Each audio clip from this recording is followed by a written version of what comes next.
Okay. Some more television productions. We'll come back to General Electric Theater, the production The World's Greatest Quarterback with Ernie Kovacs. I thought you'd say Ernie Borgnine. Ernie Kovacs was divine, and Audrey Totter, and Ronnie Burns, and Ray Milland directed it. I didn't really like him, and he wasn't what he wasn't. He didn't turn out to be a pleasant man. I mean, he wasn't a bad man. It was just I thought I would like him better. Sometimes there are people that you don't want to meet because you don't want to be disappointed. You know. Audrey was divine, and Ernie Kovacs so wonderful, and you know I'm such a fan of his comedy. So that was divine. This, you know, this isn't his milieu as much as his own unique thing was. But Ronnie, who played my boyfriend, went and told his father, "Oh, I just worked with this girl, and she's so wonderful," and like he was doing me a favor to do the George Burns show. Well, I didn't do half-hour comedy. Yeah, you know, I was doing all of these special. Well, now I couldn't make him look like a schmuck in front of his father, so I had to do the goddamn show, you know? Then I was dating Ronnie, but I was actually a beard because he was going with a married lady, and I was the one he could bring around George and Gracie, because Gracie liked me, George liked me, and Jack Benny loved me. So I'm doing this fakakta, you know, George Burns show, which I wouldn't have taken, you know, I mean, material I tried to do at least, you know, had something redeeming about it. This was like a little sitcom. So later I said to George, you know, I went with the wrong Burns. I should have gone with you. You know, you're my style, you know. And later, of course, I did do Oh God, with George. But always at parties, I would get to sit. George Burns and Jack Benny would sit together, and I'd have the pleasure of being with him. And Gracie liked me, and I loved Mary Livingston, you know, Mary Benny. So that really led to a relationship with the elders that was lovely. Did you find when you worked with other actors that you picked up things or learned things from them, or how did that, in your career, how did that work in terms of? You know, I think there are things you just learn by osmosis, and by maturing yourself, you know, by being in the trenches long enough that you just kind of get it.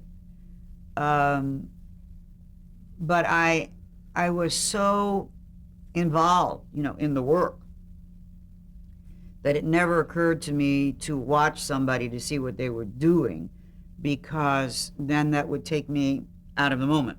I would have been standing outside of myself. So I would say basically no is the answer to that question. But when I did Rome Adventure with Troy, he was very, very gentle, very sweet man. He was really a very sweet man, and not a very good actor, but a very sweet man. But he was the one who said, this is your mark, this is a thing, you know, just the technical stuff that you have to know so that that's out of the way, and you can give a performance. And Jerry Lewis, I think, would tell me one or two technical things. But mostly I learned simply in the doing, you know. And then if you watch yourself after the fact, you know, and fortunately I worked with so many wonderful directors that they protected me.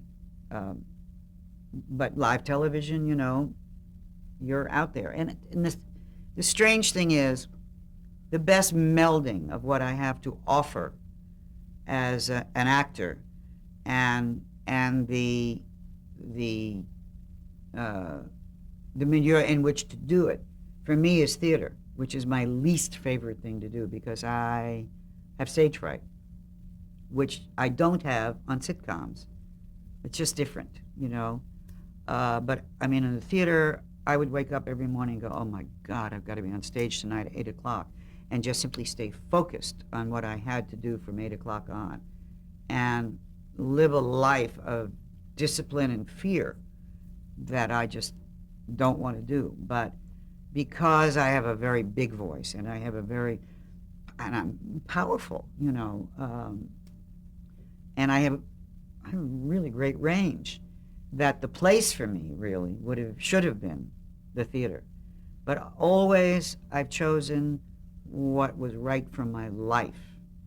And I was a Broadway star. I was 21, 20, 19, you know, and all my friends were going out on dates and falling in love and getting married and having babies. And, you know, I was going to the theater every night, and civilians don't want to date someone. They have to go to work in the morning, you know. I had one boyfriend who would take a nap, you know, and then come at 11 o'clock, pick me up at the theater, and we'd go to eat. I wanted the chance to be a girl. And that's why I came out to California to do movies. So performing in a sitcom, was there more of a comfort zone in that kind of, even though there was a live audience? Yes, Why? because, well, first of all, it's 400 people. Second of all, if there's a mistake, you can fix it. And there's you have rehearsal, and of course, if you're in a show that runs for a period of time, you really are the guardian of your character, because writers come and go, directors come and go. You know the history of, you know, it's like Marsha Wallace used to say, you know, I'm the one that knows that Carol slept with Howard and with Jerry, and, you know, and this one knows she has a tattoo on my ass, you know, and there are things that you know so that you're comfortable in that. I never had trouble with lines. I really would. And there was, especially in Newhart, the supreme joy of watching Bob, of working with Bob. And in the beginning with the Newhart show, I was trying to be Sandra Dee, you know. Oh, it's a comedy, so I'll raise my voice and I'll be a little girl. Well, I mean, who am I kidding, you know? By the sixth show, even I wanted to throw up. And the guys didn't know how to write for a girl. So I said, and I was getting more laughs on my behavior, my reactions, than which is not my bag.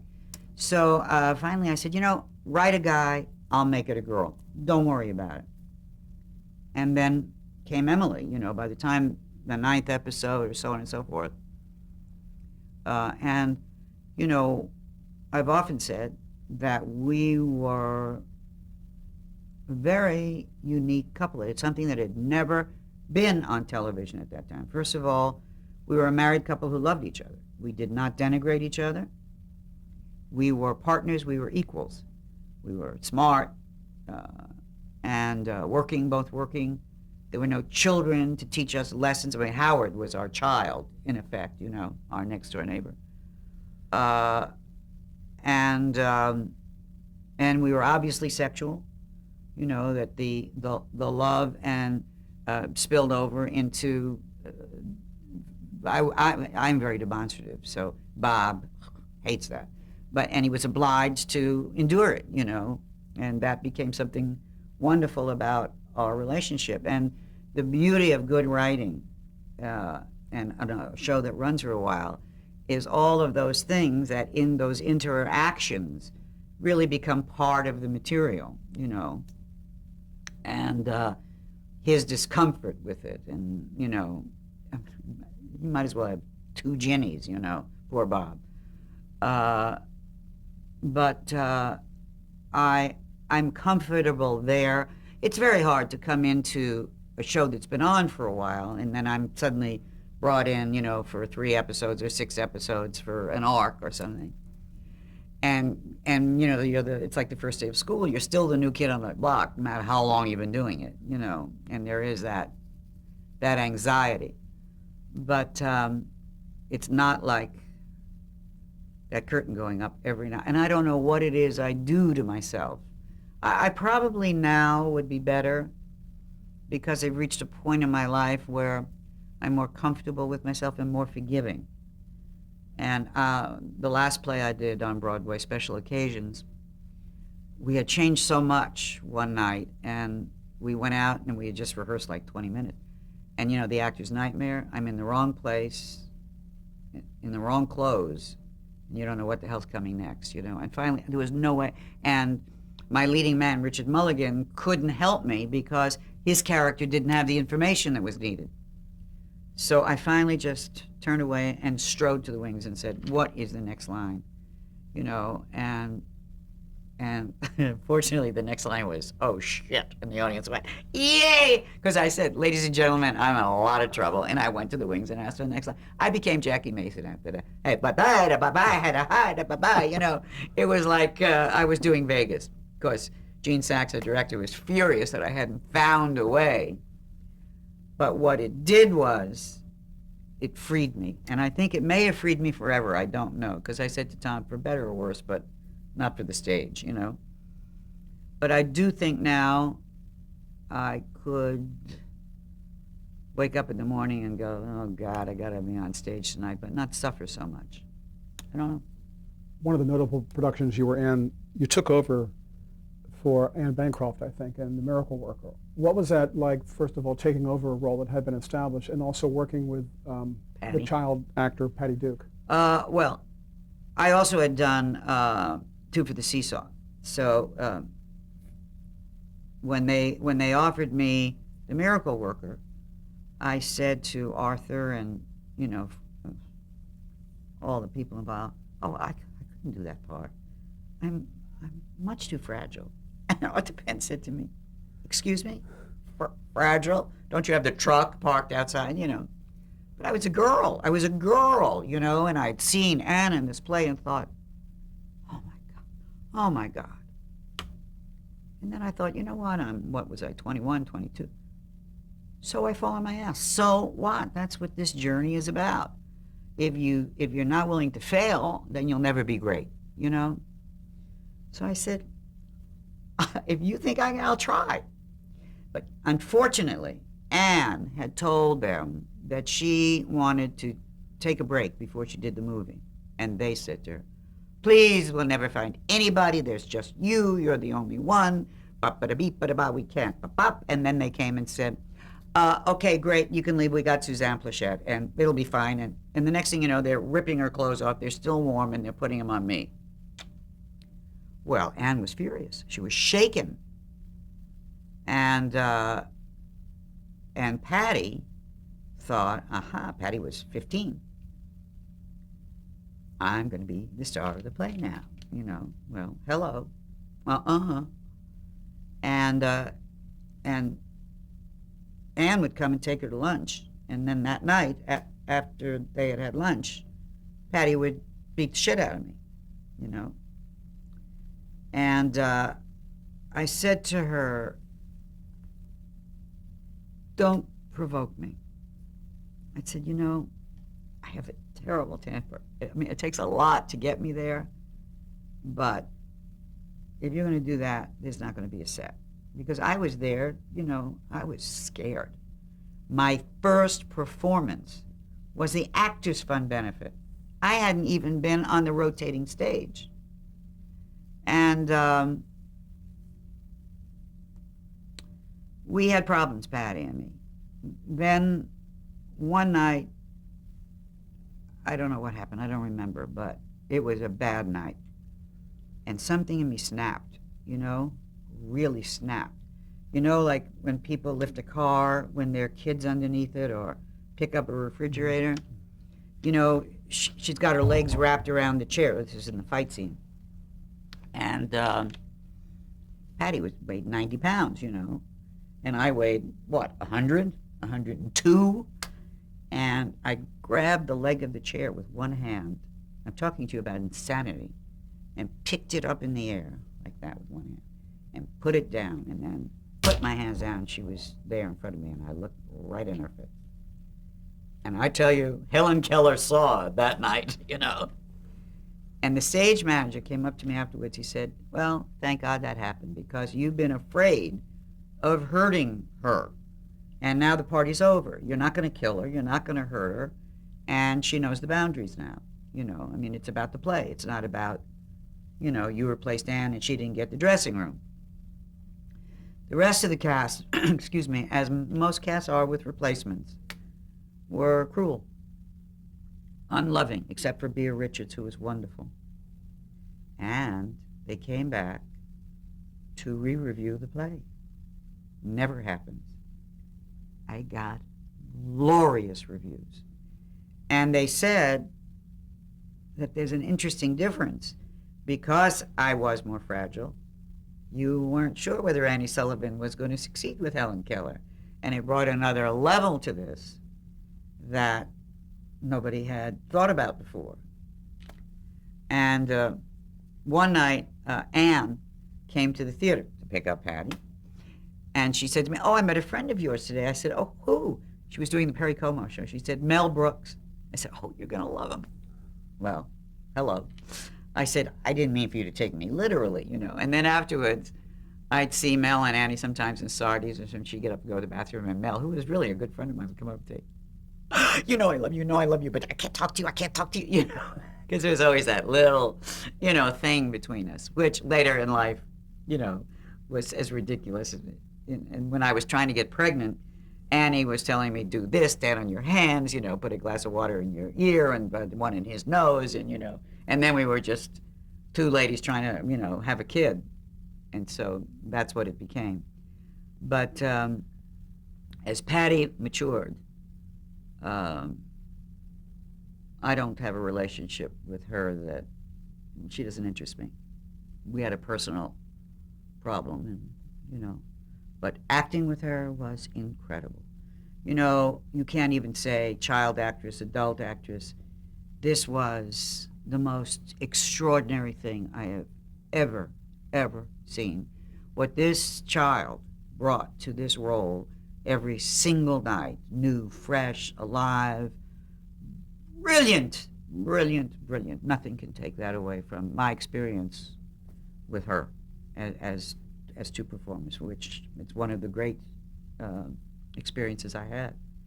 But when the play closed, and I was leaving the theater with my parents, my father's like taking down one of the pictures, and I said, "What are you doing?" He says, "Oh, you know, for a memory." I said, "A memory? I will never come down this street again." That's how horrible the experience was for me in my soul, not the acting of it, because it was a wonderful role. And by the way, in all humility, I was wonderful in it, which I would never have expected. Again, coming back to the fact that, I'm not really an actress, you know? Why I don't allow that I can be really an actress, which I'm allowing more of now, and have a really rich and rewarding life. I seem to think one and the other don't go together. They do. And they should and they must. And whenever I speak, my girlfriend gave a course at UCLA for young actors, and she was a great teacher because she had a director, a casting director, you know, an AD, an actress, and so on and so forth. And I always say to any person, you must first and foremost have a full and rewarding life, because you cannot be your job. Because there are too many times when there's no job. You know, they don't employ you. You don't. Does that mean you're less of a human being?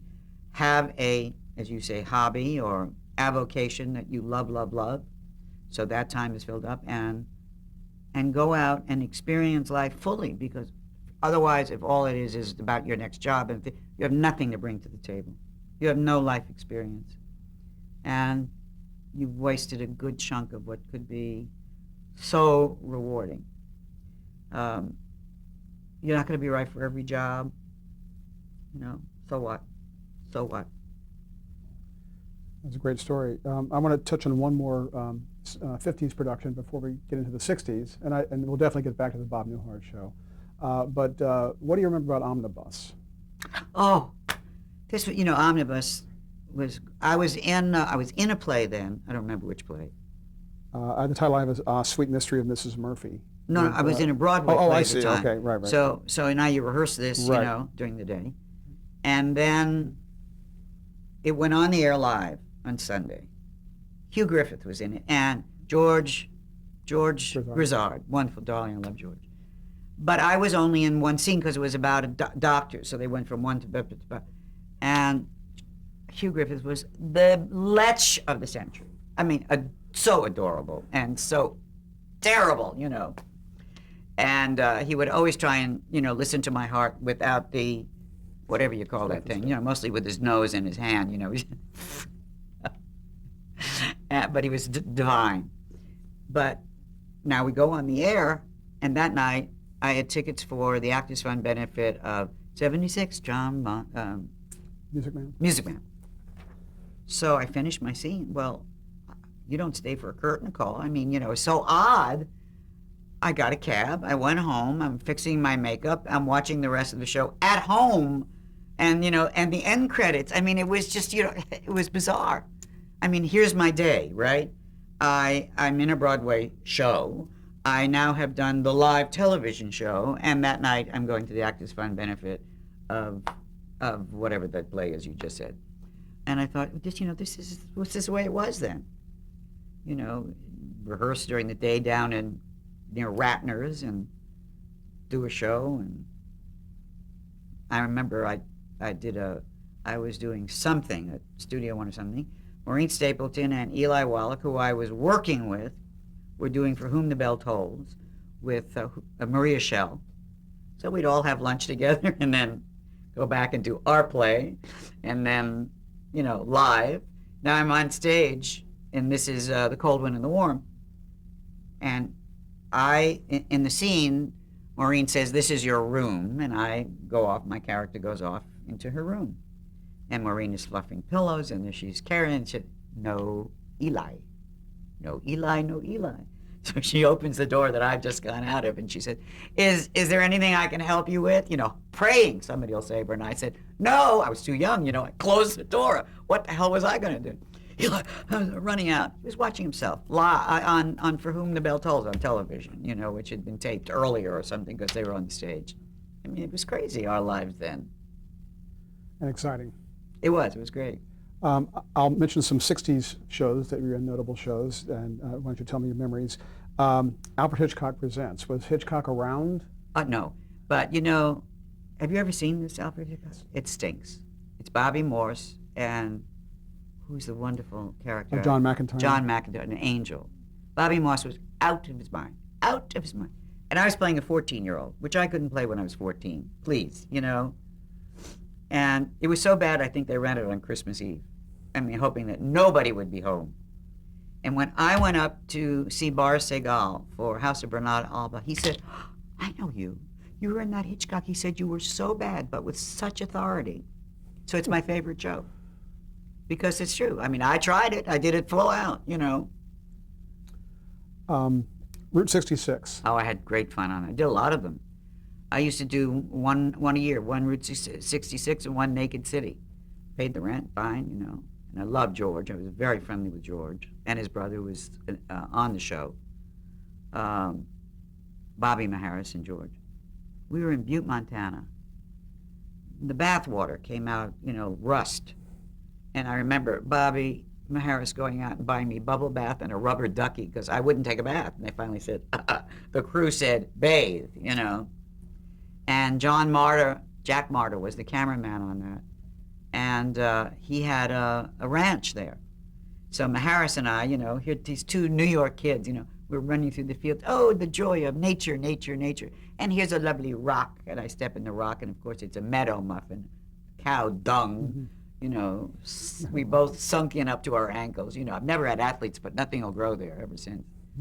But, you always went different places, and, by then it's a rotating family. That's why I say you're not the new kid on the block. Everybody knows you, and everybody was always wonderful to me. Wonderful to me. I was working with director Arthur Hiller. I loved Arthur. That wasn't Butte, Montana. That was Fort Huachuca. No, that was wherever there's Camarillo, I think. He had me, God bless him, he's so cute, Arthur. It was supposed to be in a rainstorm, so they had the rain machines. Meanwhile, you're plugged into 7 lights. I mean, who needed a perm? Your hair exploded from electrical shock, but you just keep acting, What about when you worked on Dr. Kildare? That was extraordinary. Raymond Massey, Richard Chamberlain? That was mainly because of the character I played and the story, which was a wonderful story. That was my first nomination. This is a girl who was dying of, I think, leukemia. Yes, leukemia. Who Dr. Kildare fell in love with, and she was dying. And Richard fell in love with the character. Richard's had a crush on me forever, but I don't think it's me. I think it's the dead girl. And he also, I mean, I remember doing one scene where I didn't want him to look at me, and I had this orange chiffon dress, which was mine. Half the time I wear my own clothes.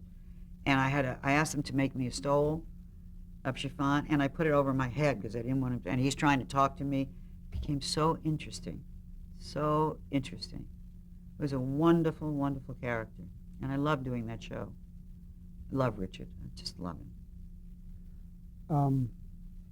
And Ray was dear. The Fugitive, which was one of my favorite shows. Well, Fugitive. Mm-hmm. Tell us about David Jansen. Well, David Jansen was one of the great loves of my life, you know. And if David were here, he would pop in and tell you that,